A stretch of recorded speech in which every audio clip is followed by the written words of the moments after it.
En fait, quand on débute, on croit qu'un site, c'est un site, un client, c'est un client. En réalité, il faut trouver les bons clients. Et ces bons clients, ils sont déjà sur Internet. Ils ont déjà un site, ils sont dans un contexte assez concurrentiel, ils se tirent la bourre d'ailleurs avec leurs concurrents, c'est à savoir lequel sera le premier, lequel sera le deuxième dans les résultats de recherche de Google.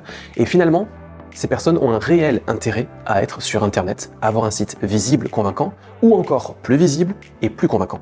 Du coup, ces clients-là, on n'a même pas besoin de les évangéliser, on n'a pas besoin de leur raconter pourquoi il faudra avoir un site. Non, le travail il est déjà fait.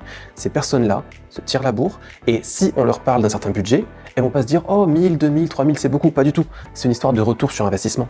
Et si jamais un site donné fait, je sais pas, admettons, 10 000 € de chiffre d'affaires par mois, alors une refonte à 1000 €, c'est même ridicule. On pourrait remettre même 10 000 € sur la table en se disant que le site va aller beaucoup plus loin ensuite en termes d'ampleur de chiffre d'affaires.